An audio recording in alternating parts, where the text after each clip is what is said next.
I don't know if I'm going to be kind or not. So I'm telling y'all this now. I really don't know if I'm going to be kind. I don't know if I'm going to sit up here and be all Christian, diplomatic, and carried on because y'all know how my mouth is. At the same time, I'm trying to be respectful as possible. Okay. Because oftentimes I'm not, because I'm going to say this the way I'm going to say it. Oftentimes you motherfuckers get on my goddamn nerves. Okay. With your holier than thou attitudes and carrying on. And y'all project shit that it's not there because you want this to look like this and this, and this. So we're going to get into that, okay? And yeah, y'all already see where this is going to go, okay? You already see it. Okay.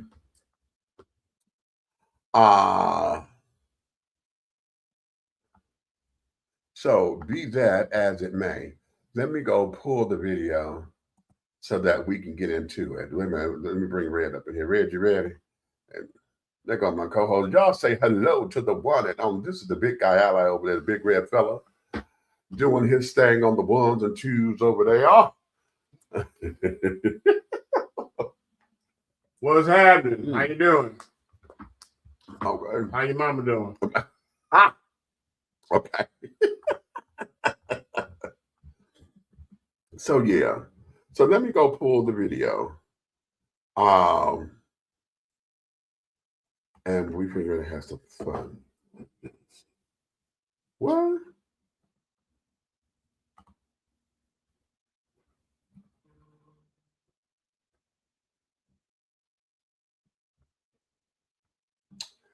Child, I have no clue what the hell they just did. Who?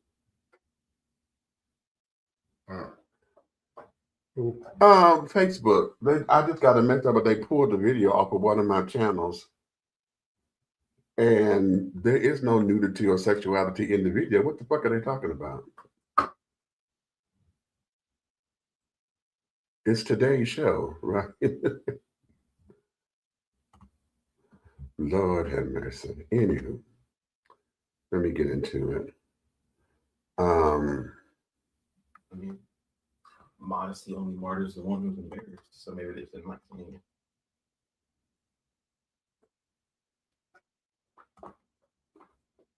Weird. Mm-hmm.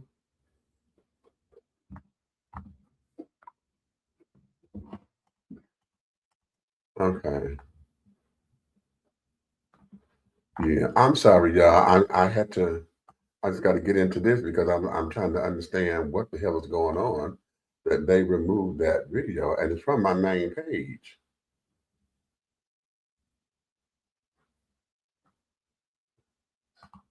So I got to see what the hell is going on. In any event,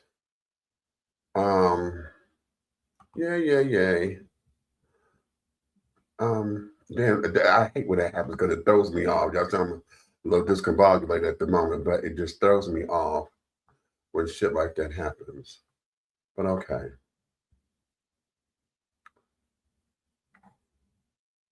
All right, hold on. This is an Instagram.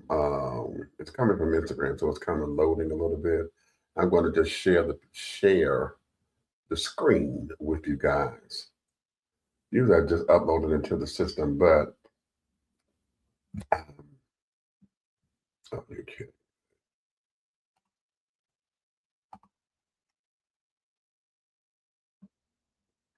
So yeah, they say the page ain't responding. See, this thing is trying to throw me off. Mm-hmm.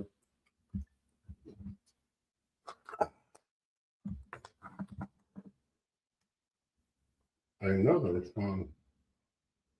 Huh? Huh?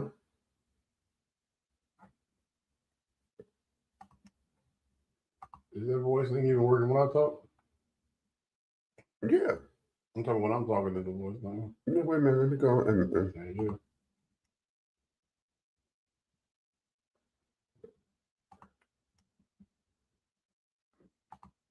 Yeah. yeah, go ahead. Talk. You know what? Who's that?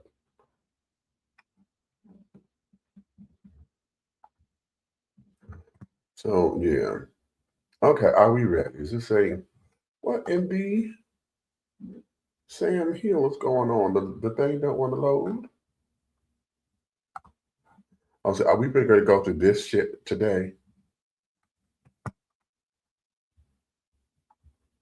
So are we going to go through this shit today? Guess not. So, shit today. Guess not.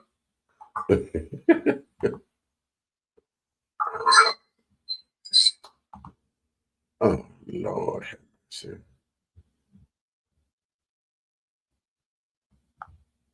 Oh, okay, I know what that is.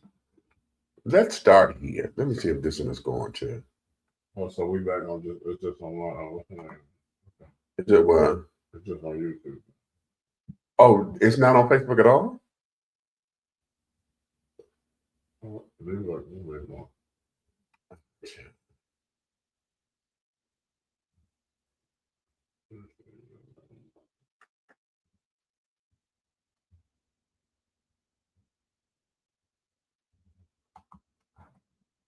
Okay, well, here we go. Now the doggone videos don't want to act right. They don't want to act right. I just went through all this. Not that one.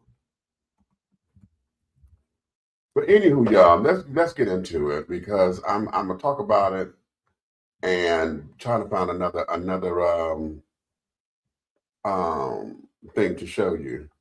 But it is really, really, really, really too much for the world and not enough people to handle. But wait a minute, hold on. I think I got one that's going to play. Is it going to play? Skip this. Okay, hold on. We got it. Let me share this so that y'all can see this because I want y'all to get into his thing first, right?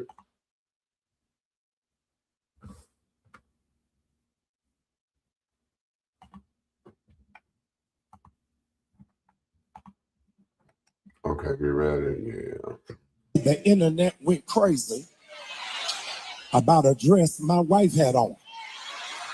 Now, they didn't say anything about the $4 million that was raised for the United Negro College Fund. They never mentioned that she prayed until heaven came down. They never said anything about this was the largest fundraiser for for HBCUs in the country. But insecure, jealous, petty, small-minded people got in their feelings and set up a false barometer of holiness based off of a dress.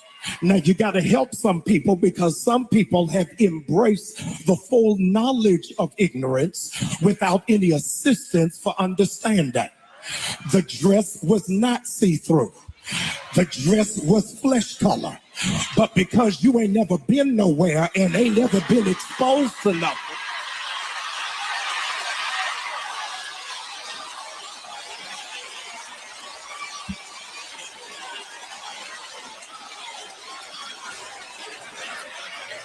furthermore, I needed to set the record straight. Y'all don't like this. I need to set the record straight. I bought the dress. And I like it.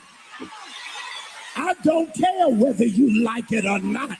She ain't mad to y'all. She mad to me.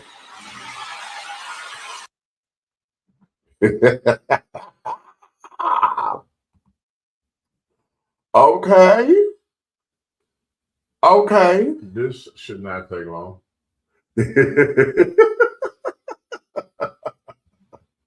But hold on, I'm going to get the other part of this because where is it?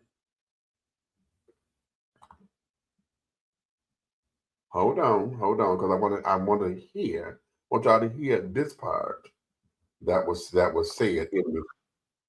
Hold on, let me come back because I got to share this. Okay, let me share this. Share screen. Want to share that, and go. Met his wife the other day, and I guess you call that a flesh-colored dress. I don't know. I don't know. It's black dress and flesh color. It gives the illusion that she's not wearing anything underneath. And I heard the preacher when he defended her dress by saying, first of all, he bought the dress. And then he said, I want to address people who don't know anything, who haven't been anywhere, who don't know nothing. So I guess our objection to a man of the cloth presenting his wife in public looking like a $2 whore. Two. Two. At least two. Now, I didn't say she was. I'm not talking about her. My statement is not about her. My statement is about him. I said he presented his wife, and he said he bought the dress. Those are his words, not mine. And there is nothing classy about that. There's nothing modest about that.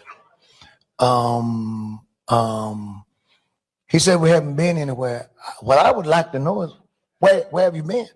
Where did he go? So I'll make sure that I never go there, because I don't want to go anywhere and I come back with that kind of a notion. Now I will say this, and this is a comment about my wife, not his wife. This is a comment about my wife. My wife wouldn't have done it, no matter what I said. She just would have said, honey, I'll wear this for you. I'll wear this for you at home when we know the grandkids aren't coming. Because there is such a thing as decency. Decency. Y'all don't like me. But in public, at an event where everyone will see, I don't know of a greater way for a man to demean his wife. And if he doesn't think that that is demeaning her, there is something wrong with him. But then again, we're also talking about the guy who looked at Cam Newton's legs and told Cam he had pretty legs. Yeah, see, so. About a dress my wife had on. Now, they didn't.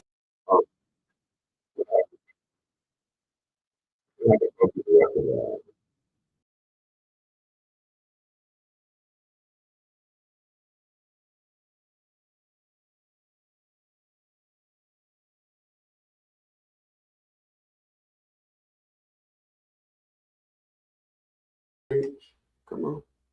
There we go. All right. So y'all heard that, right? And this not no better. And I'm going to go here. Why is it that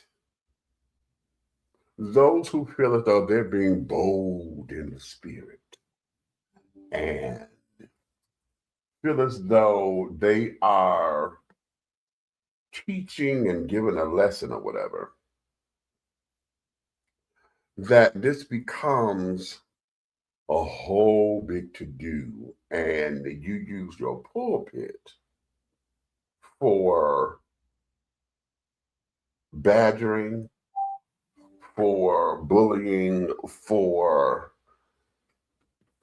basically, this is a whole shit show, right? You don't like the man and carrying on, and on top of not liking him or whatever, this becomes a whole big to-do, right? Something like that. I'm sure he could have called Pastor Jamal and they could have talked that out like two grown men. Okay, he could have had his opinion and be like, dude, what the hell are you doing? And blah, blah, blah, blah, blah. You decided that you want to take and make this a teachable lesson okay, to your congregation. And then, now you keep saying you didn't call her a $2 whore, but you said $2 whore. Okay, very disrespectful. And yeah, okay. Now, Jamal, being the clapback king that he is, okay, could have handled that differently as well.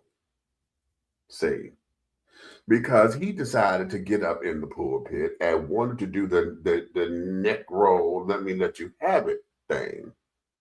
Okay. All in the name of I'm protecting my wife and blah, blah, blah. Okay, I get all that. That's a man thing.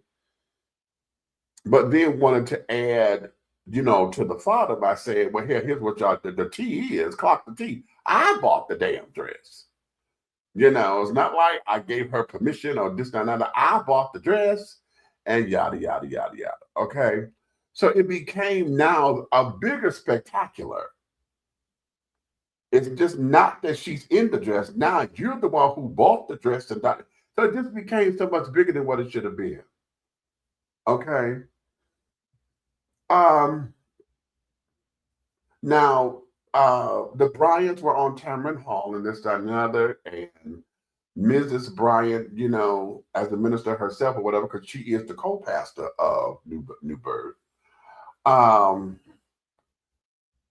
She stood up and said her piece with it. She was comfortable with the dress or whatever. She wanted to it was a designer she wanted to work with and carry on. And so it became a few things. And so the question becomes, what were you really mad at? Are you mad at the fact that it was the dress? Or are you mad at the fact that she was a sexy woman? Y'all had problems with this woman when she first came. Y'all talked about her hair, her nails. She's too, she was manufactured and this, that, and the other. She's high maintenance. When they first started dating and carrying on, it was a whole big, and now that she wore this particular dress at this particular function or whatever, now we want to sit up here and play. We want to play fashion police. We're putting the morality police. We're sitting up here now, wanting to sit up here and pass judgment. And that really wasn't your place. Have your opinions, but that should not have aired to where we're here on social media talking about your opinion in that fashion. Or if you needed to have said it, there could have been a way that could have been much better than the way it has been presented. Because now what we have are two pastors sound like they're ready to go to, let's step outside. And so why are we here? Huh? Why are we here? And then the smug little reference when he says, oh, well, he said he bought the dress and this, that, and the other, blah, blah, blah, blah, blah. But this is also somebody who's up there told Cam Newton that he got pretty legs. So what are you insinuating? See, is that kind of bullshit. And it's unnecessary. It is completely and totally unnecessary. Had he done all of that and it was never recorded like this, I would not have anything to say about it. But again, we take these things, and now that we got social media, everybody want to run to social media. And, they want all this boldness and carrying on. And then now that it's out here, this whole back and forth thing about who is righteous and who ain't, this morality policing and carrying on, it's for the birds. It's really and truly for the birds. And now here we have another strike against the church, and particularly the Black church. And here you have two church leaders at odds with each other yet again in the public, when all of that could supposed to be done behind closed doors. So again, what you mad about? Are you mad at the dress? Okay, it gave the illusion that she didn't have anything on. Okay, now that may not have been your particular taste. Okay, however, you knew she was not naked and carrying on. It's a nude illusion dress. Okay, it's fresh tone and blah blah blah blah blah. All right, why are we here? Okay. You ready? Go for it.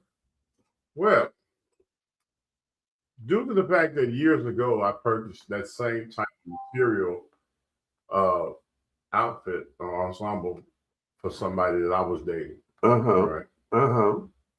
And when I first saw it in the boutique, right, Right. I looked at it and I said, wait a minute. I said, can you see? I said, is that you? You know, because we were doing the shopping thing. Right. And stuff.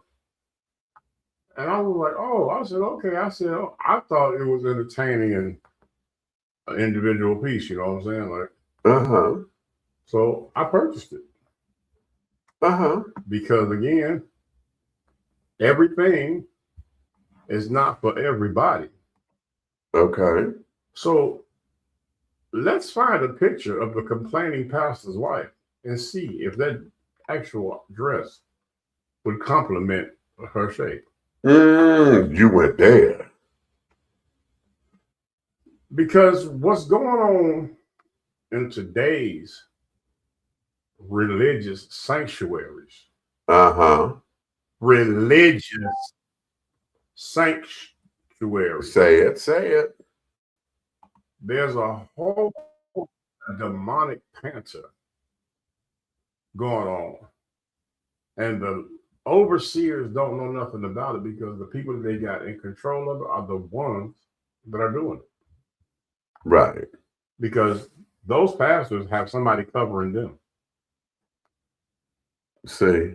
And you're going to allow them to make a mockery out of the church based on a fashion statement during February, well, we don't have much time to show how black we really are. Right, right, right.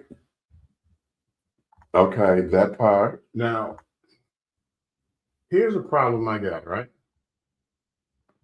It's obvious that there's something underlying between the two of them. Right. It has nothing to do with the church. Exactly. Say it. Because at you all age, you got to know better than to use the pulpit for that type of mockery. You don't get up there and entertain the congregation, your sheep now, Right. as if they were at a comedy show. Right. Oh, come on. You said that. Say that. Say that. Okay. My thing is this. Is this Genesis through Revelations or is this Def Jam you bought a ticket? Oops. Okay.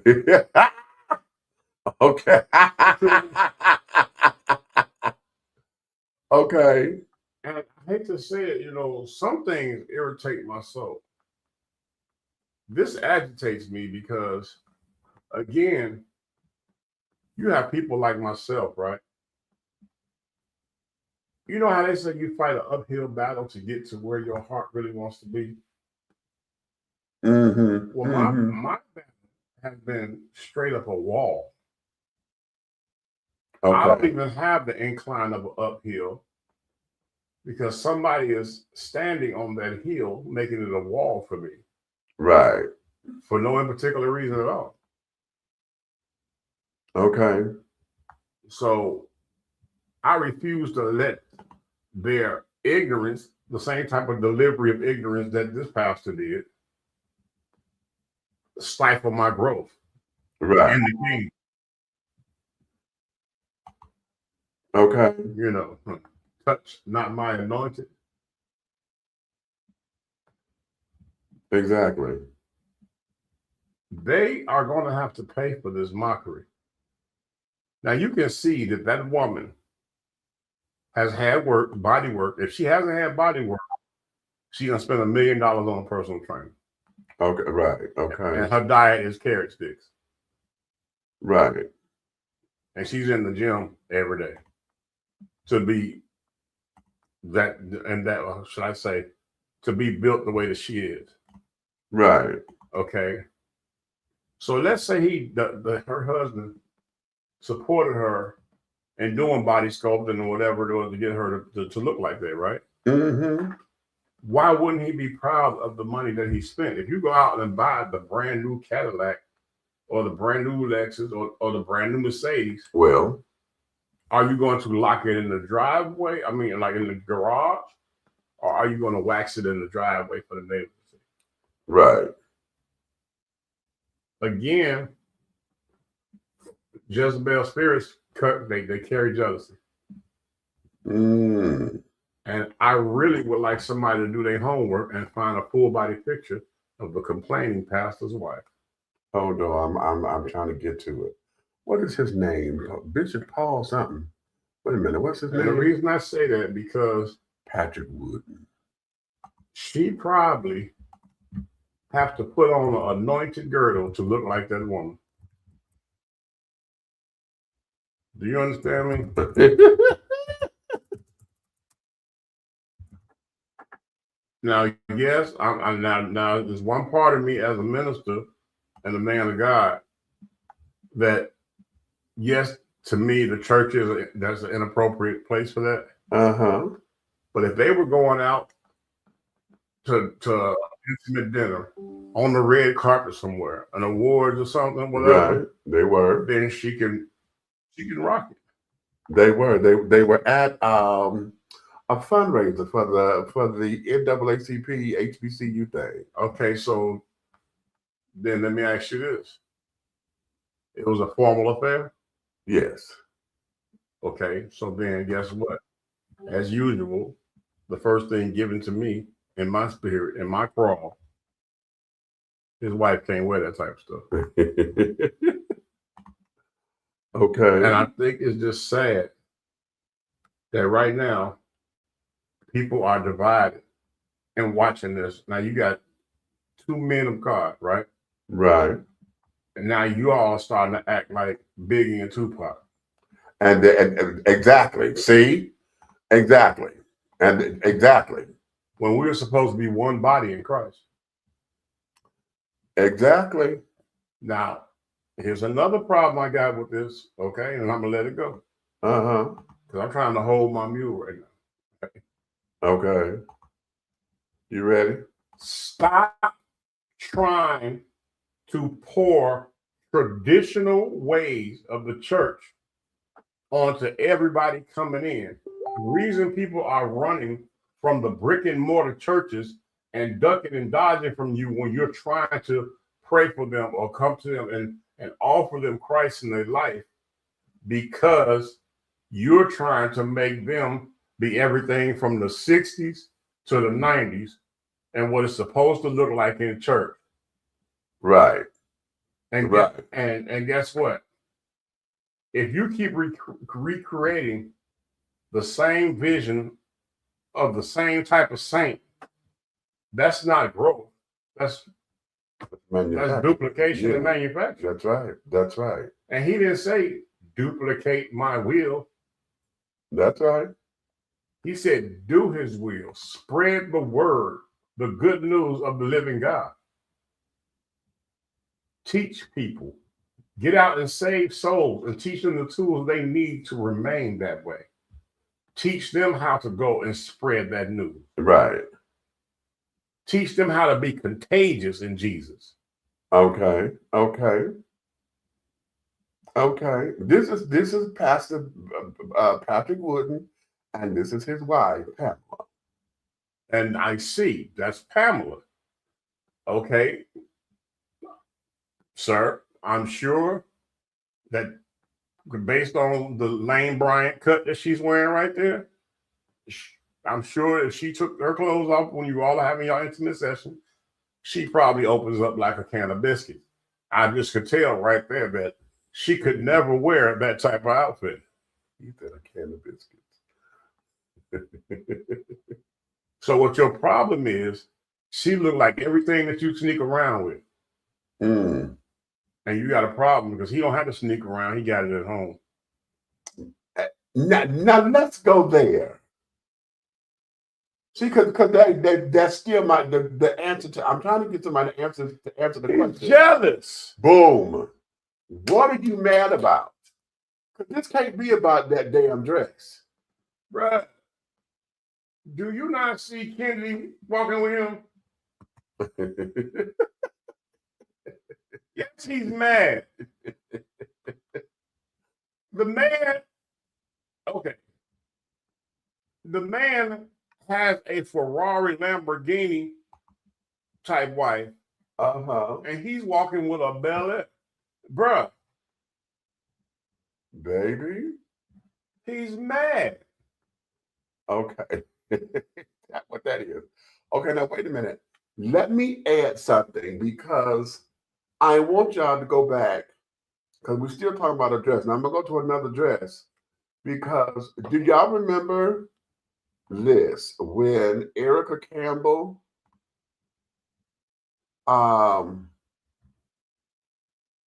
they were trying to have this little dress controversy about her because of her album cover? Do y'all remember this dress? What's wrong with it? Everybody jumped on her. They were like, this is too sexy for church. She's supposed to be a woman of, she's a gospel woman. And she is. Yes. Praise the Lord. Okay. And she defended, she said, I'm a curvy woman. I can't help that. The dress is not, it's form-fitting. It's not all that tight or whatever. I'm not revealing any, there's no skin showing. Okay, outside of the obvious stuff. Well, okay, well, you know what, y'all? Call Big Red because I told her she could wear the dress. Okay. Okay. Okay, because if she was mine, I'd have bought every color. Okay. And every shoe to go with it. Accessories and purse. Y'all gonna leave Erica alone. Take that down. I don't know. Leave my baby alone. Take that down. I'm mad. She said young girls shouldn't only get sexy images from people who are not proclaiming Jesus. I am, says Campbell. You know what? Hallelujah, baby. Okay. We're gonna praise together. And that there. Because one saying that she's disrespecting anything. You understand what I'm saying? You see what she had on? Right. So you would tell her that she can't work the usher if she came in with that on? Well. Come on, man. Come on. That's why I'm going to tell y'all something. I can't speak for nobody else, but that's why I'm a believer. I'm not religious. Okay. And listen, that's my alarm, honey. What we're going to do, we're going to take a little commercial break. And when we come back, honey, we still going to stay on this because, see, this is fitting ready to feed into. Call Erica on the phone. This is going to feed into church mess. Do you really know where it's coming from? I do. Do you really know where it's coming from? And what is it? What is it about? Okay. So here, give us a couple seconds. We're going to be right back after these words. Okay. Wait a minute. Where am I? Yeah. Okay. And I want to go here first. Attention all business owners. Use your advertising dollars here. Looking to reach a more diverse audience for your products and your services? Well, this is the platform for you. Dishing Tea Entertainment welcomes all businesses who wish to expand their brands and looking for clientele that's more than grown and sexy, but also the seasoned and sophisticated. For more information on how this spot can be yours, contact Big Meat at 404-914-5610 or go to our website at www.dishingtea.com. Angelo Ellerby, the Henry Higgins of hip-hop, is the founder, president, and CEO of Double Exposure Media Relations. Double Exposure Media Relations is a full-service public relations, marketing, and artist development firm specializing in publicity, photography, artist promotion and artist development, makeup artistry, event production, and EPK development. Celebrating over 45 years in the industry, Angelo believes that a culture that does not take care of nor respect its artists is a culture that leaves nothing behind to appreciate. Let Angelo help you make dollars and cents of the entertainment industry. Contact Double Exposure Media Relations at 201-224-6570. That's 201-224-6570.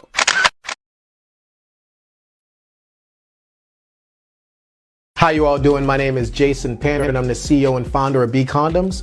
Today I'm going to show you what it means to have the largest condom on the US market. As we can see, I have one of our Platinum XL B condoms in hand and I have a ruler right there. The ruler is about 18 inches, right? What I'm going to show you right now is how I can actually take our condom all the way down to my elbow, right? So what you can see, we're pulling it all the way down. Now keep in mind, not only do we have the biggest condom in the market, our condoms are also pH sensitive, they're vegan friendly, they're organic, and we don't contain any of the fillers that other brands have. B Condoms, biggest condom on the US market, takes you all the way down to the elbow. Make sure to protect the culture. Thank you and take care.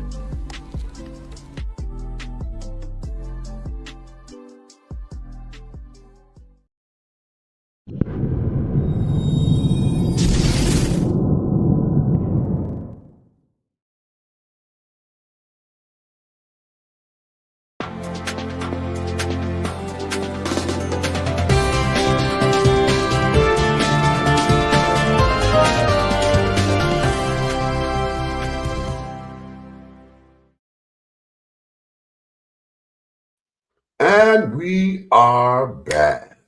If you're just tuning in with us, honey, welcome to Dish Your Tea with Big Meat. I am, of course, yours truly, Big Meat, and this here is the big red fellow over there, the big guy I lie, honey, who is my co-host and brother from another mother.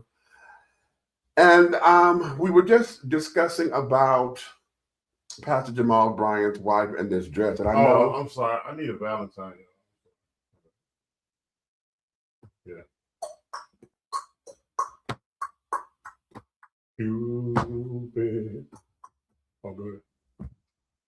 No, finish your commercial. Doesn't lie. Shit. Okay. Fuck. Anywho. 1-800. It's big red Valentine. We were just talking about this dress, and I know, it has been all over and stuff, and we just didn't decide that I didn't want to cover it here because at the time when it was all the hype and this, that, and the other, I didn't want to touch it because everybody else was talking about it. And I know y'all may consider it late news, but I want to tie this up into something else because there's a bigger picture that's coming out of that particular story that I think everybody bounced around. They want to talk about You said a picture? Huh? You said a bigger picture? A bigger picture. More like a stage play. Okay. That is coming out of that, and that there is, why is it that we got church mess always coming from the pulpit? You got two nationally known pastors who now are acting as if they're about ready to tap each other on the shoulder and say, you know what, let's step outside. Or one of them, okay, I'm gonna mess you up on site, one of those on-site kind of things, right? Especially with the one saying that that you bought the dress and she's looking like a $2 whore. See, that's too much. He took that way too far. Okay. First, because of who you are and where you're standing at, you should have never said that. That should have never come, and especially you in the pulpit. Now listen, I thought that was a sacred area. Okay, now I want y'all to understand something. I am as liberal as they come when it comes down to church ethics and carrying on, because I'm not all that. I don't consider myself to be a Christian. I removed that title a long time ago because under that title has been a whole bunch of damage done. I am a believer. I'm a follower of the Christ consciousness and all of that. Okay, that's where I am. I also know that my consciousness and how my journey with God is, it has elevated into a plateau that most traditional folks won't accept. And that's fine because this is not their walk. Okay. So why are they always trying to put your shoes on? Good question. Because they thought because they could wash my feet it meant something. Oh. See, they still want to do the WW. What would Jesus do? Oh, Uh-huh. okay, all right. Uh-huh. Well, if you know, I hear a lot of people talk about your culture, right? Yeah. And they talk about there's no. Matter of fact, my old pastor was he was a stickler for this. He used to say there was no Adam and Steve. Yeah. Right? Well, there's no neck and neck either. I thought it was supposed to be a head and a neck. and a Right? neck. That's good. But if it was a neck Wait a and minute. neck, We putting that on the t-shirt. We putting that on the t-shirt. I was just saying, one neck got to be more powerful than the other. Okay. I mean, the one neck is scared of the other neck. I mean, Oh, right. Well, you know, and so now what we have, as I said, we got these two pastors going at it. And yet, you know, across the country, across the world even, you know, y'all hear that a lot of folks talk about church hurt and this, that, and the other. But what ends up happening is we get a lot of church mess. no, don't say church hurt. Okay. Don't say that no more on this show. It's people hurt. Call it for what it is. It's people hurt. Well, okay. The church is in you. There we go. Come on. Okay. And if okay. Okay. Y'all get some praying tonight. Preach. God be with me. Long Spirit fill me. Look, the church is in each and every one of us.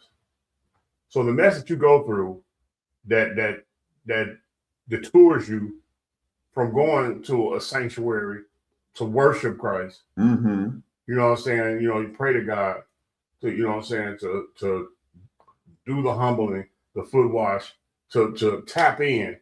You know what I'm saying? And use the gift that God has given you. You know, it's not the church because the church is within you. Right. Okay? It's the people. Mm-hmm. You understand what I'm saying? The people behind the church that God has given us. And God has given each of us a church to carry right here. We have to ask for a clean heart. Mm-hmm. When that heart is cleansed and we truly, truly believe in what we're asking for, and our faith is 100% because He's only going to gift you and walk with you on faith. That faith, He has to know that you are with Him wholeheartedly. You open up your heart to God, and you never know what doors are open for you. But if you're using the brick and mortar or the position of being over the sheep or the flock to cause havoc, you're going to be stifling your growth. I'm sorry. Your praise and worship is just as good as a cigarette. Okay. You're stunting your growth. So I'm a victim of it. But at the end of the day, people, we gotta get it together because one thing ain't got nothing to do with the other. And you're putting people in situations of the opposite of what you're supposed to be doing. If you are in leadership and you're supposed to be bringing people to Christ, saving these souls, what good are you to go under the water, cleansing yourself? Because when you come up, you're supposed to come up white and pure and be that servant, which all of us are. Titles mean nothing. Right. Servant. You come up that servant for Christ. But what if you just come up a wet, messy devil? Same way you went down.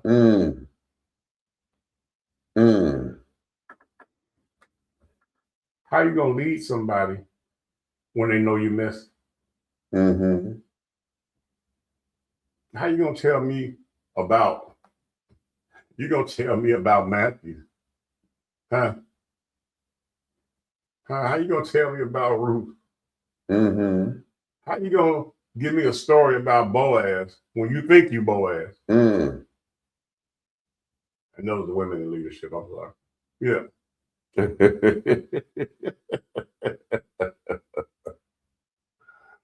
I'm telling y'all today, we don't know the time nor the hour. Are you really ready? Because you're doing the devil's work, and everybody's trying to give the devil so much credit. Oh, that was the devil. It wasn't the devil. It was the person that had a hidden agenda, and they're hiding it behind the Bible and the laws of the Lord. Don't say that. Now there we go right there. You want to sit up here and talk about scripture and how things are supposed to go and what's traditional Right. in the church. Right. So where is it traditional that you lie on your flock? Where is it traditional that you put one against the other in your flock? Where is it traditional that you lie to your overseers in order to make your flock look bad? Where is it traditional that you're trying to buy your way into position? How about it? Where is it traditional where you have no information but a whole lot of labels? Where is it traditional where people are supposed to confide in you as a leader, yet other people in the church know the people who confided to you business? Where's the traditional where you're supposed to be sharing their personal intimacy of life that they have shared with you, that came to you for help, and you share with other people? Where's the traditional that you do that?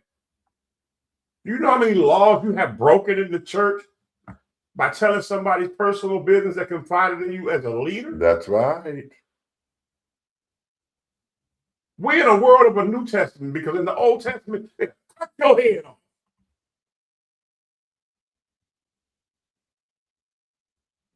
Get it right, because I'm trying to tell you. And all the trolls that's watching, that's telling you that I know. I'm praying for you. I love you with God's love, because it's his job to show you what you're doing, not mine. Okay. Okay. Now here, let me go here, because I need to piggyback on a couple of things. First off, I'm gonna do. Let me go back just a little bit, because again, we're still on church mess and carrying on and where it comes from, and I want to share this particular image too, because Fantasia had her bout with folks saying about her dress. Okay, did y'all remember her wearing this dress? It was on one of the BET Awards, or the sister, one of the, she was singing "Mary Don't You Weep" in this dress. And because of this dress, the folks set up there, church folks now, set up there, oh my God, that's too worldly of a dress. She ain't got no business singing no gospel song or nothing like this. Huh? Do y'all remember that?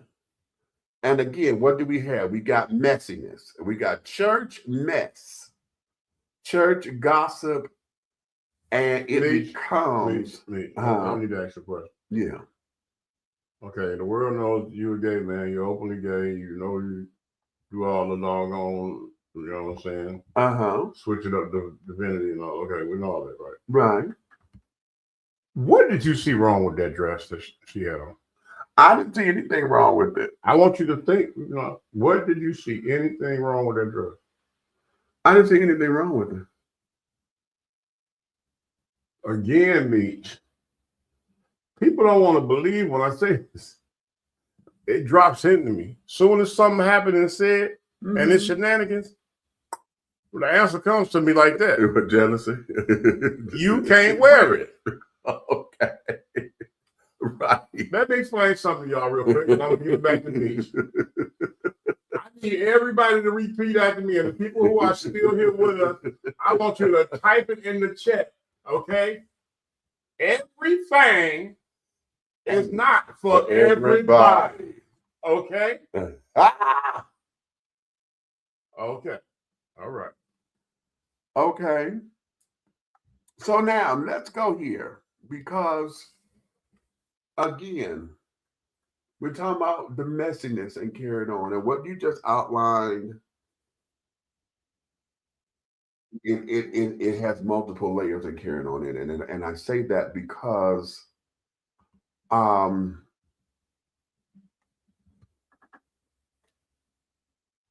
when we're dealing with our leaders, those who are supposed to direct the spiritual, and I want y'all to understand something. Oftentimes, the walk between the spiritual self and the natural self, the line is blurred because everything that we say or we have been taught from the pulpit or from any kind of spiritual setting, okay, the teaching and stuff are to wake up and to get your spirit in alignment, right? Now, once your spirit is in alignment, what happens with your natural self is that if you are living the life that you say your spiritual self is all about, whatever is not in agreement with what your spiritual self is, either that's what you're working on, or as I always tell folks, if you're doing the right thing, honey, what ain't for you is going to fall off anyway. Okay? Right. You're going to outgrow some things. Okay? You hear folks say, oh, I don't have the taste for this anymore or whatever. Or when I get around this, I get uncomfortable when I'm around in this situation because you've outgrown it. Yeah. It no longer has a purpose in your life. Okay? And what ends up happening is you get those people who, under the guise of being in their natural self, see, what we have all come up with is that our spiritual selves only activates when we in church. Right. Okay?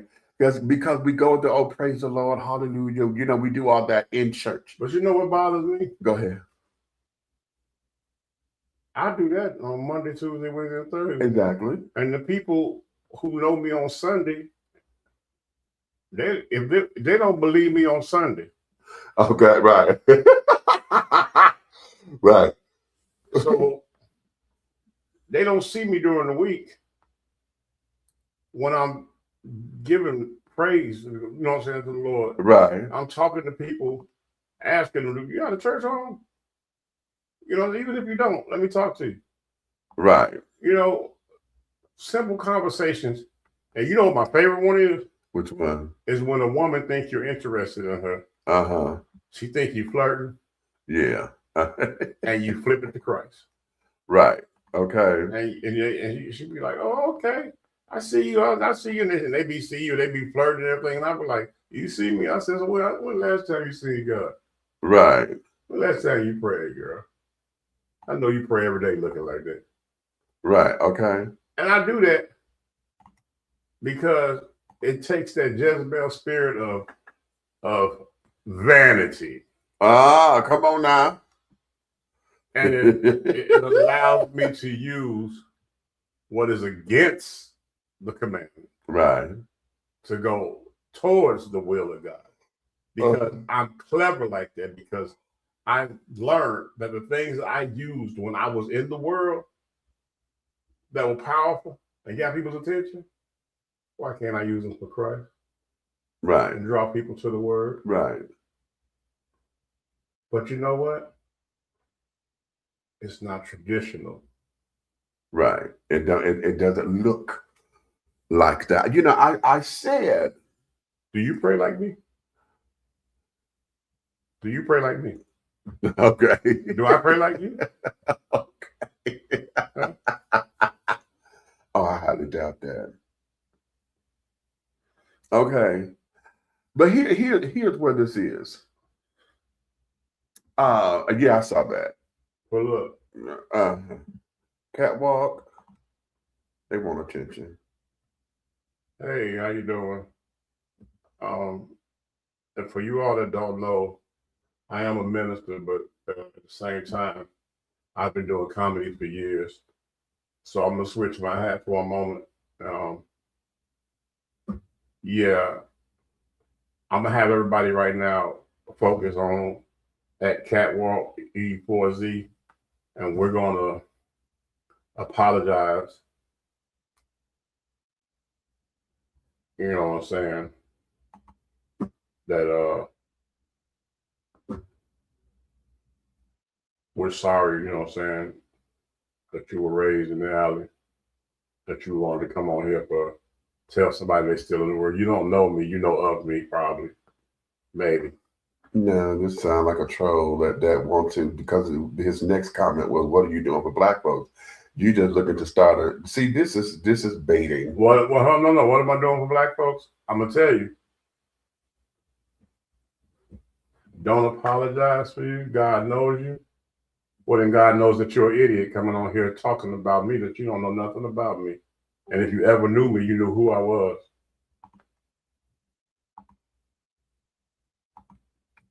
So yeah, because we all come from somewhere, right? Okay, yeah. A lot of this and carrying on. You know, ask yourself those questions. Okay, ask yourself, because here, the conversation that we're having right now is about the messiness and carrying on, and why is it? See, and you're feeding right into it. Okay, you're feeding right into that's it. probably that leader we're talking about. Right, you're feeding right into it. You know that, right? Okay, that's probably her. Probably. Welcome in. Okay. Sure. All of the messiness that comes from it. Why is it that it's there, and we have allowed it to be? You know, and then oftentimes, you know, we run through the excuses of, well, you know, if the pastor get caught with, you know, sinning, and quote unquote sinning, or whatever, and basically the pastor said to me, he done slept with somebody outside of his wife, or he drank in and then got drunk, or he done beat somebody up. Okay. Or whatever the case may be, that's not a good look for him. Right. Then all of a sudden we had to go to, well, he's still a man. You know, he's still a man. But what does that mean?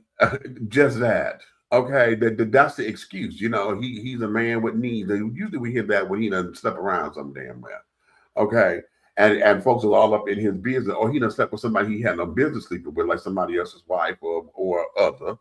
And it done got out into the streets or whatever. But the messiness of it becomes what everybody runs to. A lot of folks are in these big cathedrals and churches and carrying on. They got thousands of members up in there. And you can't tell me that where those churches are and carrying on with that many members, that the work in the community can't get done.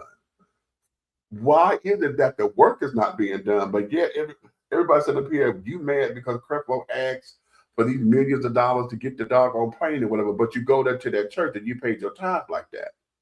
See, you did that because he knew he could come to y'all and do that. Okay. So when it comes to all of that, why is it that we keep the mess up and never do the work? And then when the mess gets started, do we know where it comes from? Huh? Well, we do now. Go ahead. And if you do, how come you don't address it? No? Because now, if all of us are supposed to be spiritual leaders, spiritual followers, and carrying on, we are supposed to be able to go to our brothers and sisters one-on-one, sit down and have a conversation, okay, and hash it out, right? If that doesn't work, then you're supposed to take somebody else with you, okay, with some authority, and you get somebody who may be on the same level or whatever, you know. How many years you know me? Almost 10. 10? No, it is 10 this year. It's 10 years. Sure, ain't more. So, how many times you heard me say that I want my own church? Huh? Never. You said what? Never. You've never said that. Oh, okay. That's what I thought. All right, go ahead. No, you've never said that. No, I know, because I've never desired that. Right. That's what you said. Okay. I know I won't be no truth. I didn't want to wait. Right. And that's the other thing. I'll take the work Right. if it's helping others Right. and pouring into other people. Right. But the weight of a church, Right. Right. I never desired that. But yet and still the world thinks I wanted that. So I think that's what the problem was with one of the places I was at. Yeah. I think that's what the problem was. They were protecting their own. Because they thought you were competition. And again, messiness. No, messiness. How you want to fight by yourself? How? It's in the head. It's here. It's here, and it becomes distorted because what you believe and what you're thinking or whatever, and instead of asking, and now here's the dichotomy to that. How is it that you mad at something that you made up in your head, but you stole my ministry? You came in on an invite here and you searched everything about me and what God gave me to do. Mm-hmm. And then you turn around and say, oh, we can't deal with him because he wants his own church. And that's going against the way. The way. Okay. Yeah. So that becomes that. Now, yeah, and see, when we deal with messiness, and I'm standing on the church right now because, see, a lot of us deal with this. And I like what you said. No, it's not church hurt, it's people hurt. And it's going to take me a minute to acclimate that because, okay, we're going to switch our vocabulary over. But at the same time, the reason why I get stuck on church hurt is because when you get everybody who are like-minded, and then you got the congregation that's sitting up there coming against you because the pastor say so. The pastor and then the head deacon and the head usher, okay?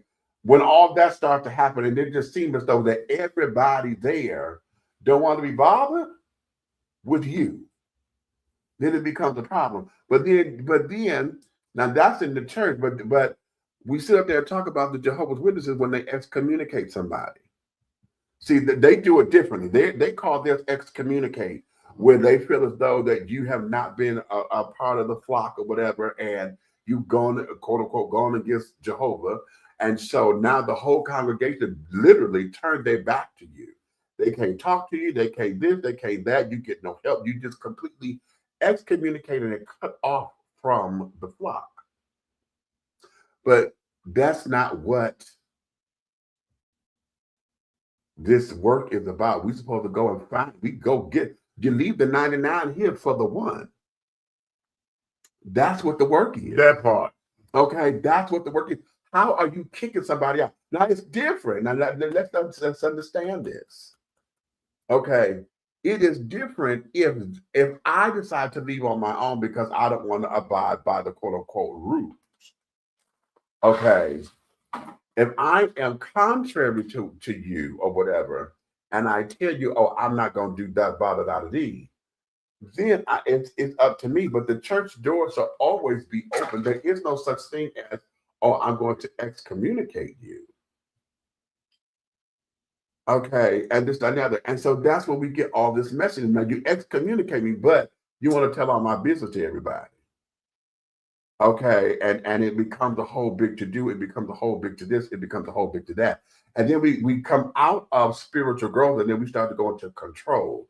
Because now, because you say I'm not supposed to do this, you still don't know what my journey is and what assignment God has for me. So if God is telling me to reach out to such and such and so-and-so or whatever, and I'm still in communication with them because this is something that's part of my development, my growth, who are you to tell them not to talk to me? Mm-hmm. Okay, who are you to tell them or to tell me who I can and cannot? And then want to throw, oh, that's just the enemy talking. How dare you? You don't have that authority in my life to understand who the enemy is for me. Because as far as I'm concerned, you have just become that. Yeah.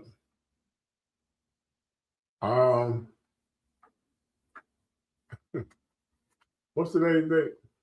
February 6th. What year? 2026.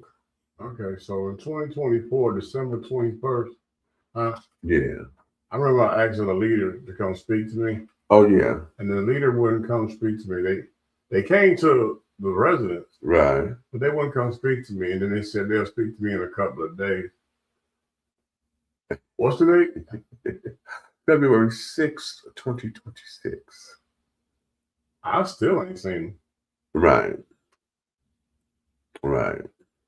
See, people don't realize the way they move is the way they feel.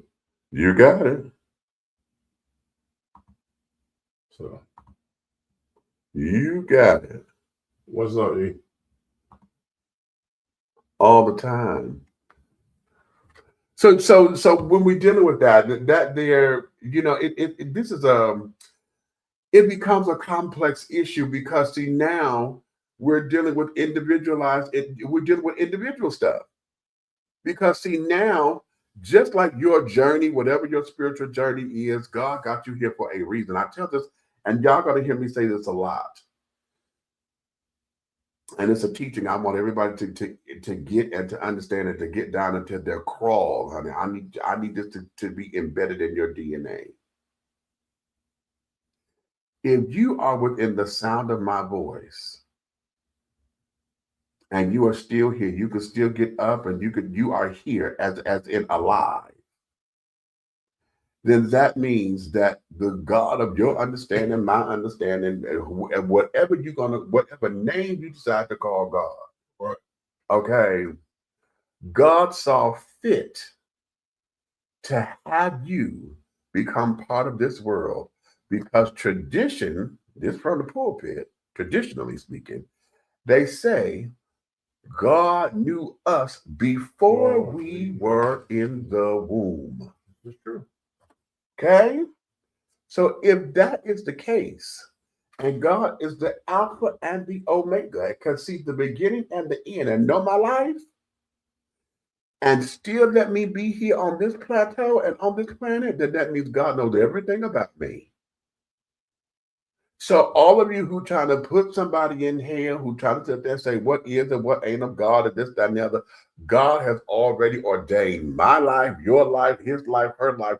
God has ordained that life to be because that life is here. That's number one. The quest for us as human beings is that we have to reconnect with our spirit selves. That's what the quest is. To understand who we are so that we can be in alignment with what our spiritual duty is. How we are to align with one another, how we could be of service to one another in a capacity that will allow us to give God glory. Okay, that's the commercial break. Okay. Hey Jesse, just not less GB. Now listen, okay, wait a minute. That's the alarm. We got to go to a commercial break, but I want to touch that before we go. Listen, because y'all, we love to throw that scripture up there, but there's another part to that we got to get. Judge not, lest ye be judged. Lest ye be judged. Here, that means that I'm paraphrasing because see, the same fervor that you give is the fervor that's coming back to you in judgment. Catch that, T. However you decide with the vigor and whatever even if you coming from a place of malice and venom, if you want to give all that kind of energy, do know that that's the same kind of energy coming back to you in your case of judgment. Here, it's coming back. So there is no, oh my God, and it's always, oh, don't judge me. Who are you to judge me? You want to get in your feelings in, but bitch, wasn't you the one bumping your gums? Yeah. Just what you say, karma. Yes. Okay. Karma. And in my book, I say karma is a good farmer, the best farmer in the world, because karma is going to produce exactly what you plant. If you plant Venom, karma is going to make sure that you yield a good crop. Here, if you plant patience, karma is going to make sure that you yield a good crop. Huh? That there. Okay, wait, we got to take a commercial. That was my commercial alarm. Okay, when we come back, we're going to go into another subject, and that subject is going to be traditions and our young people. Okay, did we train them, and did we do right, or do they have the information and they just don't want to do nothing with it? We'll talk about that when we come back. Google it.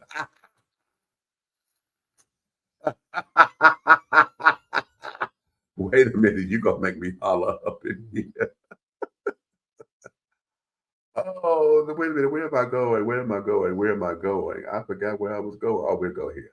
Right there. Welcome to Alo Nana.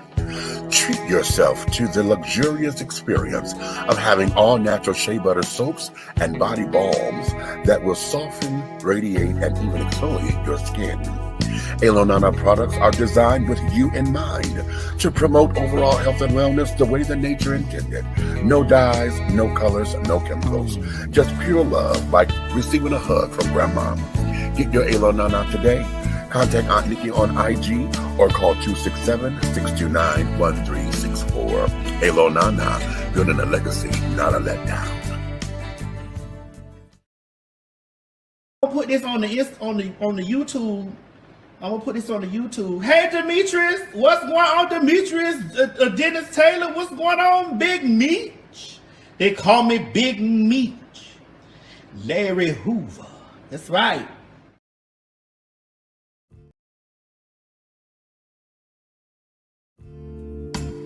Be bold, be unique, be the tea with a unique body oil fragrance from the Sensuality Fragrance Collection. The Sensuality Collection embodies a unique array of customized original scents created by Big Meech. Indulge yourself in such fragrances as eye candy, foreplay, anticipation, shower fresh, naked beauty, or pay homage to the motherland and choose an oil from our exclusive Wakanda collection. Over 17 different scents that will tantalize your senses. Order yours today. Log on to www.dishingtea.com for more information. Because remember, it's all about the tea. Sensuality, that is.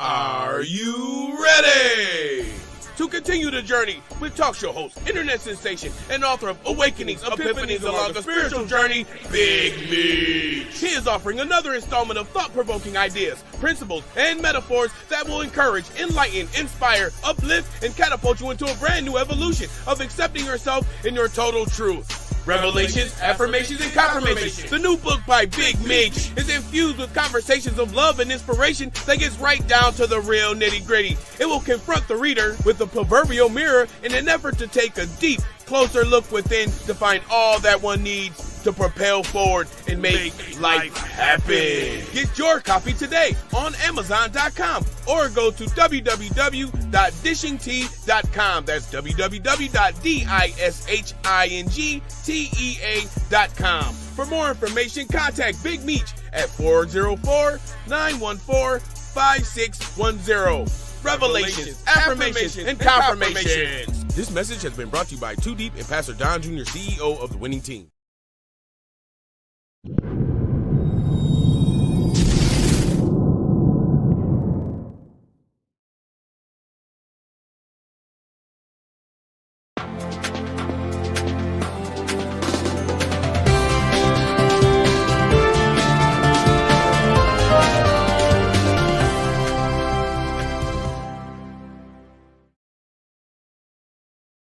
And we are back. Hopefully you're still tuned in with us. You're Dishing Tea with Big Meech. I am your host, Big Meech, and this is my co-host over here, my brother from my mother, the big red fella over there, the big guy ally, as we like to call him.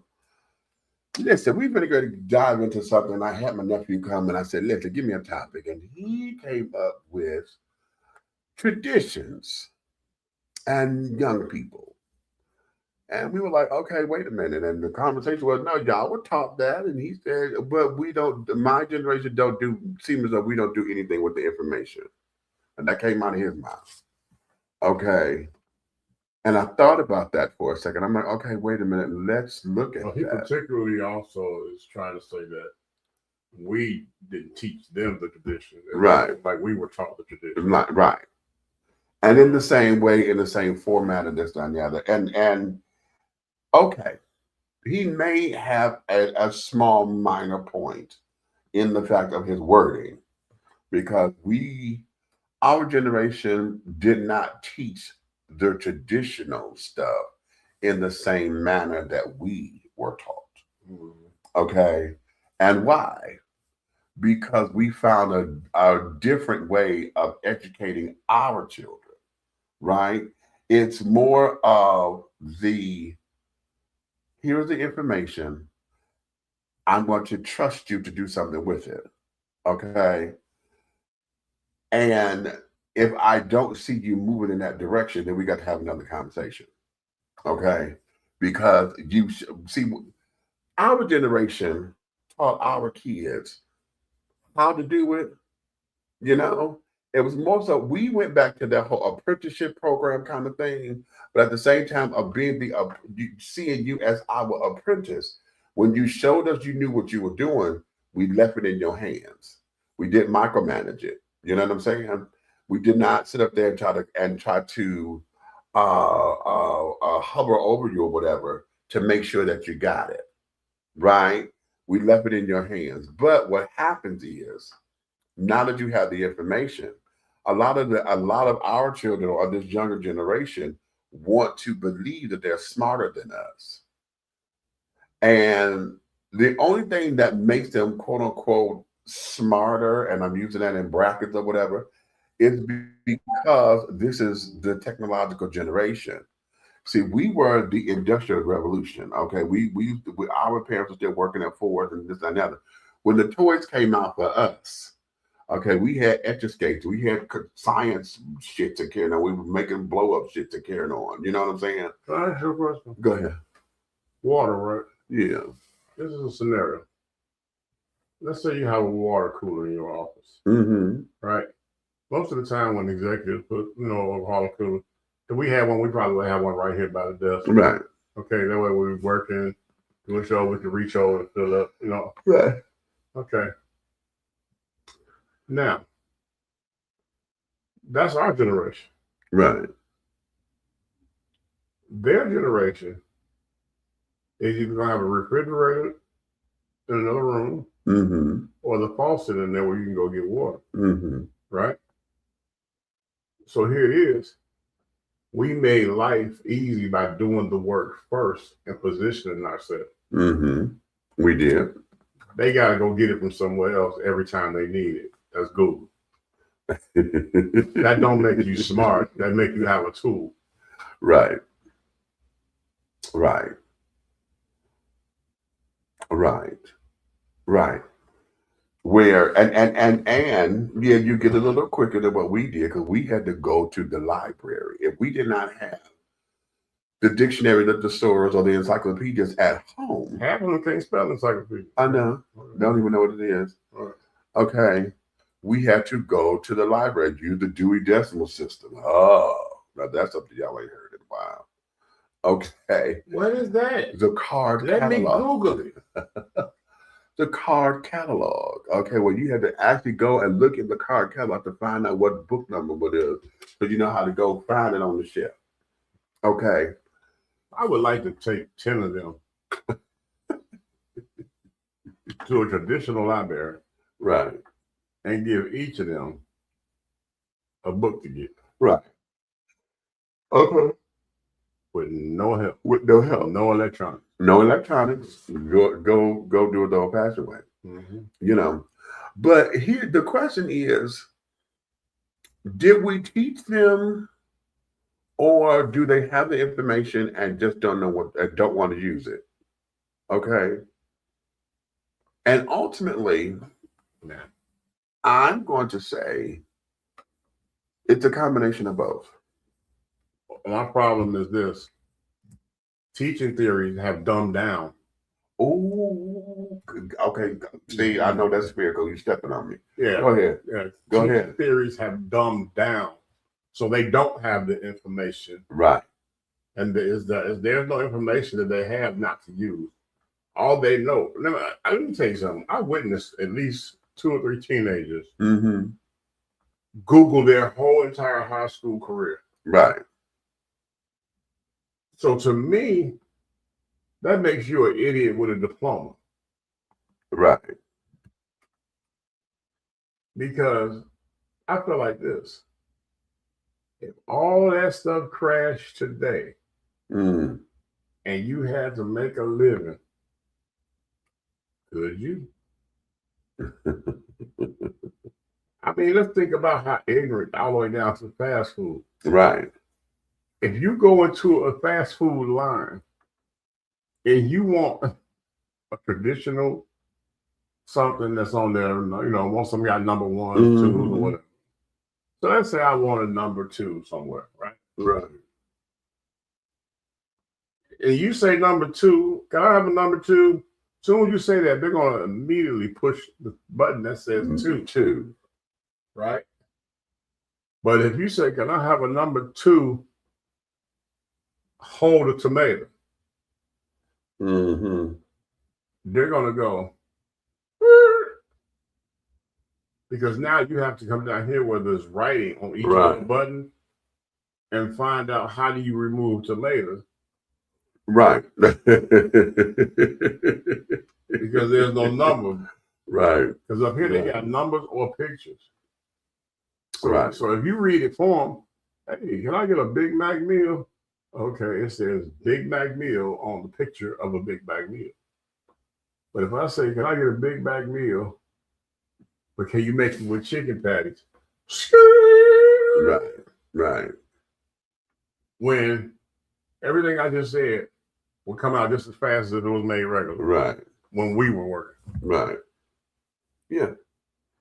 Yeah, I work at Hot and Now, honey. So yeah. I crack that joke all the time in drive-thrus. Because I like things a certain way, and it's like some things I just don't. I stop eating certain things. Okay.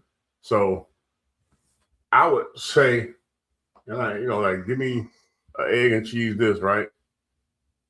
Right. And they'll be steady trying to give you meat. I didn't say about no meat. Right. But they'll stay trying to give you the one. Oh, you want a numbers on? No, I didn't say that. Give me such and such and such. Then they like, okay, and most of the time they go, a hole, please, because they're going to get a manager to be able to ring that up. To bring it up, right? Because there's no button for that, right?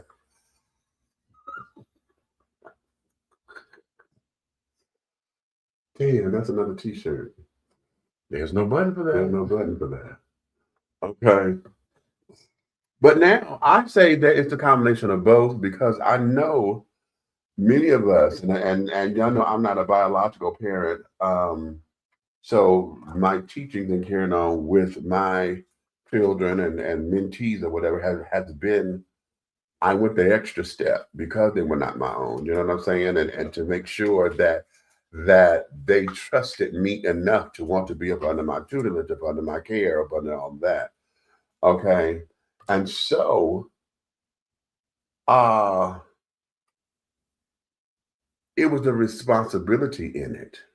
You know, you always want your children to master something so that they can be better than you in whatever that is. You want to prepare them in a better way that you were prepared.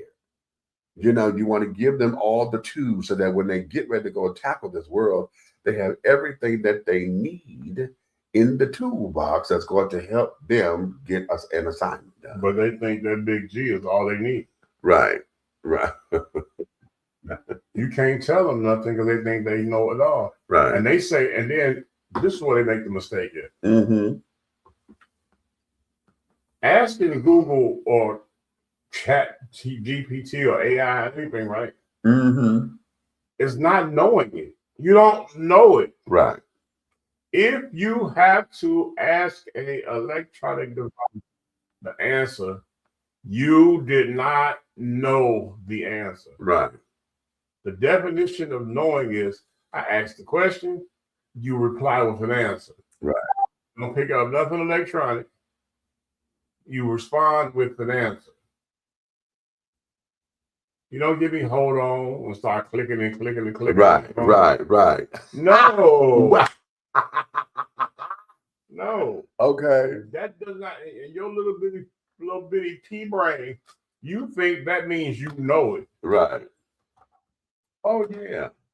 Because you know how to go to the thing real quick. Okay. Or just like I tell people all the time, when they tell you stuff like this, the texting error, right? Yeah. You're so insecure with your life and yourself that all you know is to text. But you will respond to a person when you see them and say these words. Yeah, I already told you what I was going to do. Mm. You didn't tell me what you were going to do. And they say, you didn't see the text I sent you? That's not telling me. Right. How many times have you had to correct the line? You talked to so-and-so today? Oh, yeah, we talk all the time. You know, we were texting that you're not talking. That's not talking. You're not talking. You text. Okay. But in their mind, they don't. Oh, yeah, I had a conversation with them the other day. Oh, what are they saying? Oh, I can show you right here. You didn't have no conversation then. Right. And yes, for those of you who want to sit up there and say, oh, that's a play on words, you're damn right. Because no, you did not converse with me or you did not speak with me. What you did, you wrote me. We're pen pals. Okay, we are pen pals at this particular point. And you cheating with that because pen pals are others with paper, stamp. Right, okay. Y'all lazy. Had to wait 3 to 4 days to get a response. Well, for them to get it. And then 3 or 4 more days for it to get back to you. Then it's going to take them 2 days to write the response.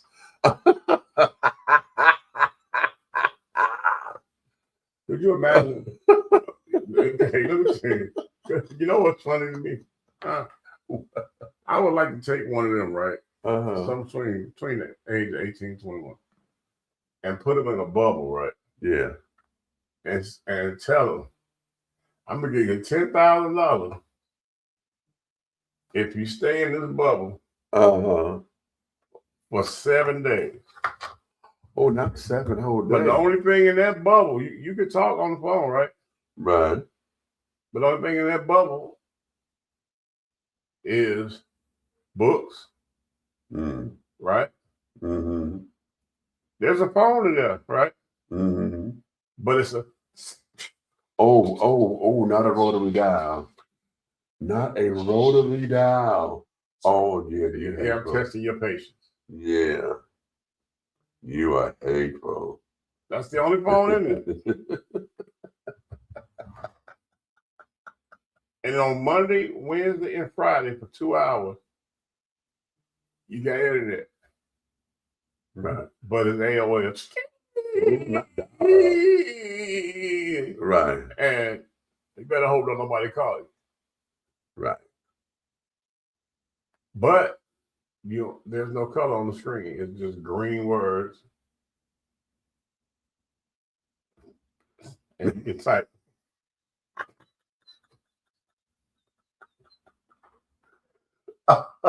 Okay.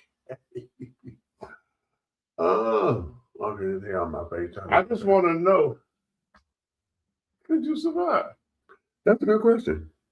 And I'm gonna tell you, I know a couple of them that'll jump, just bust their own head, like. Okay. So they got to dial a phone number. Because here's the problem. Ain't no phone numbers are Rolodex and they're digitally. You got, whoever you call, you got to remember the number.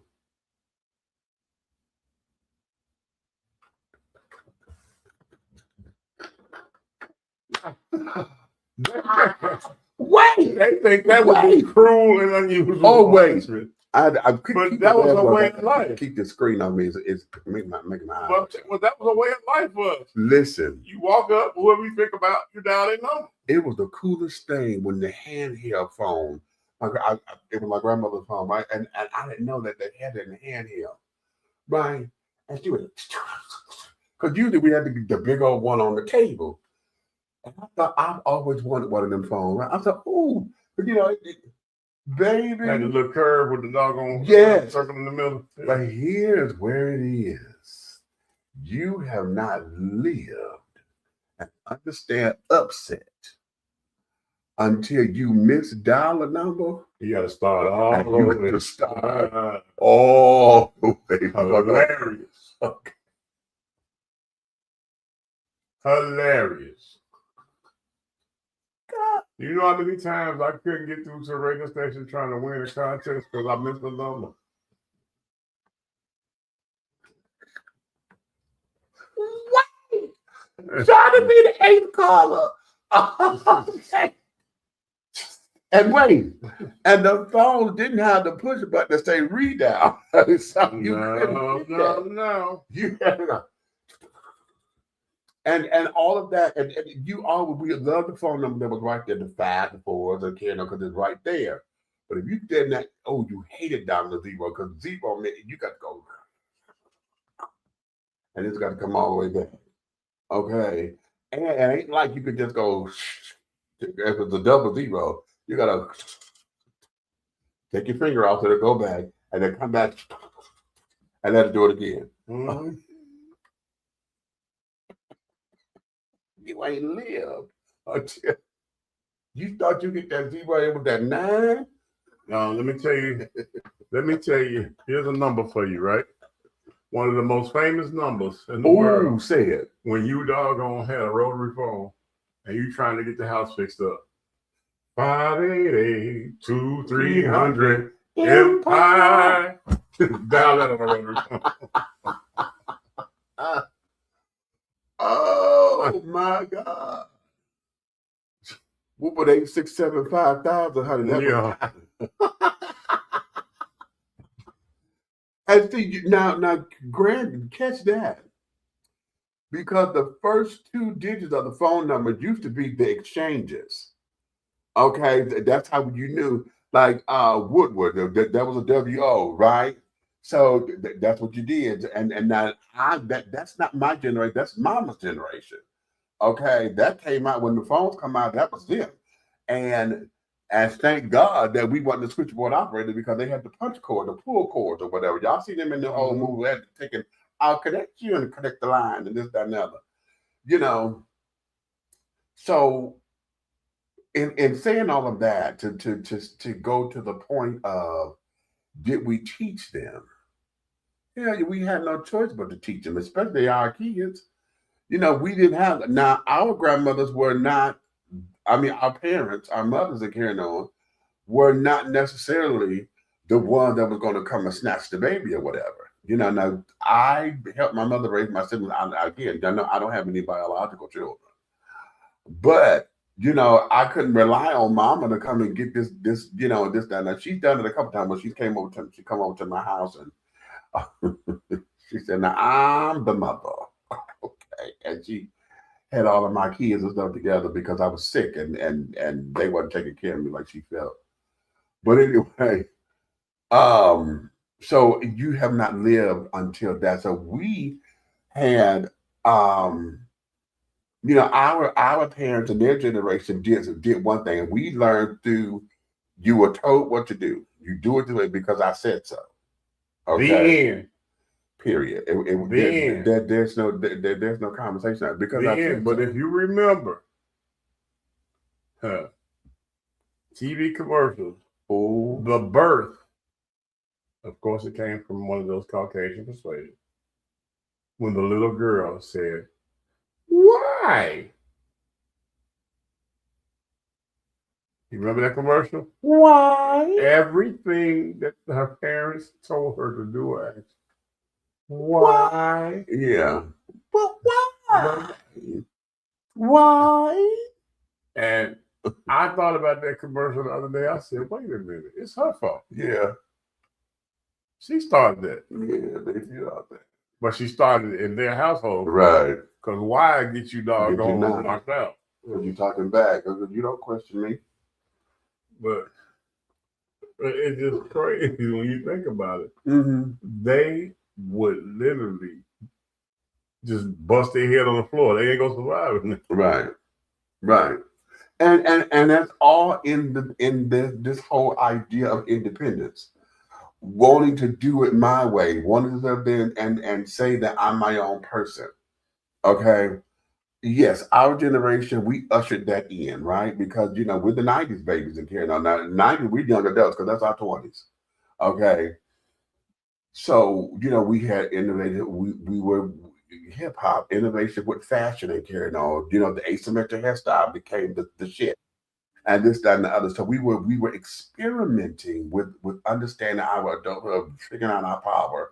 The rap game was real tight. So now we come from before microwave. Yes. Oh, hello. I couldn't imagine one of them locked in the house with one pan, one plate, one spoon, one bowl, one cup. Okay. And no microwave. And no microwave. Could you imagine that? Mm-hmm. I can. I can. They'd be curled up on the floor. Screaming cruel and unusual punishment. And all the things. But the youth nowadays, I just a lot of it is entitlement because for whatever reasons, a lot of that come into what we're seeing as entitlement. Okay.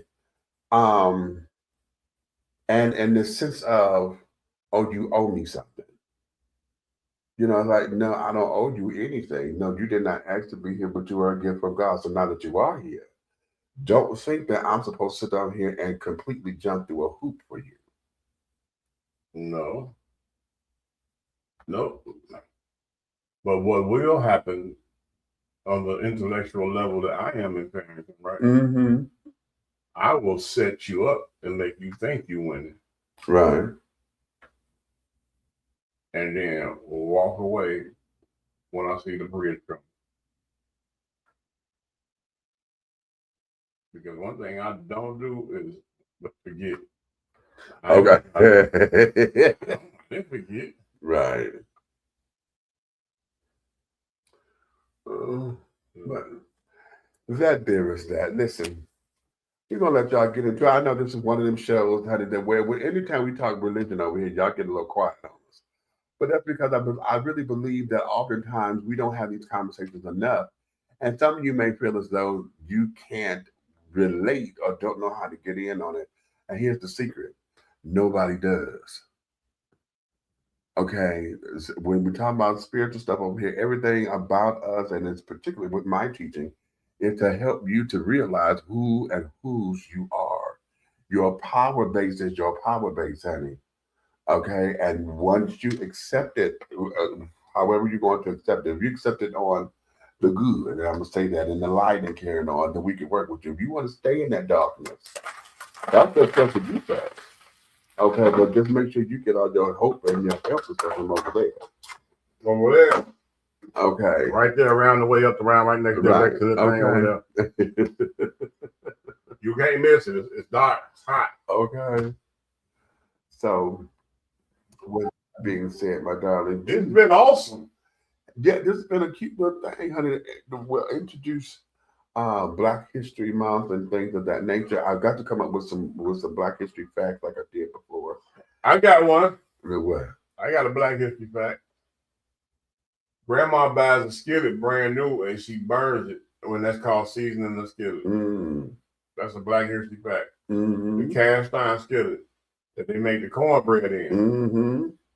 And also is what they make a good weapon for Ray Ray. Oh. But Ray Ray was the second to get it because they didn't want to hit the kids like that. The first person to ever get it was the promiscuous father. So remember, your grandmother's grandmother made the black skillet famous, and that's your February Black History Month back. And there you have it. And there you have it, Doc. So listen, I gotta get my eye dropped. My eyes are getting tired. All right. So with that, honey, listen, you guys go have and be a fantabulous time, honey. For those of y'all who better get ready to go out, it is Friday night. Be careful out there. You know, I don't know where you are. I know it done cooled off here. We got up to 62 degrees today. Yeah. Okay, but it's supposed to get back down into them low numbers. So if you're somewhere where it's cold and snowy, if you ain't got to go, don't go, child. Okay, just stay your ass at home. Okay, but if you just got to go shake your booty or whatever you're gonna do when you get out, have a good time and make sure that you guys do what you're supposed to do to arrive alive and come on back home. You hear? So on that note, honey, you may finish all of your crumpets, baby, because the tea has been dished and you've been dishing tea with Big Meat, honey. And the big guy ally, honey, is the Big Red. And in the absence of our other co-host, Aunt Nikki, honey, who's still in Philly. Yes, she coming. She coming. I know we've been saying that, but she's coming. Hope she's just trying to get her ducks in a row and carry it on. Okay. So having said all that, darling, wait a minute. I'm gonna do it again. And that there and I had this doggone thing in the key. Hold on, let me see. Oh, that's why. I'm like, what's going on? There we go. It is here. All right. So now I'm not gonna sing out. I was gonna try to see if I could do this note or whatever. I'm not gonna do that. This time, honey, just go have a good time, honey. If you love us, tell all of your friends, your family, your good Judies and Ken to come over here to like, subscribe, and to share. But honey, if you hate me or see me as the enemy, some kind of bot, some kind of whatever, that's your prerogative, honey. But I'm gonna ask you to go tell all of your enemies to come and partake of dishing tea with Big Meat. So on that note, honey, again, you may finish all of your crumpets because the tea has been dished and you've been dishing tea, darling. So, with a Big Meat, honey. I'll see you guys another time.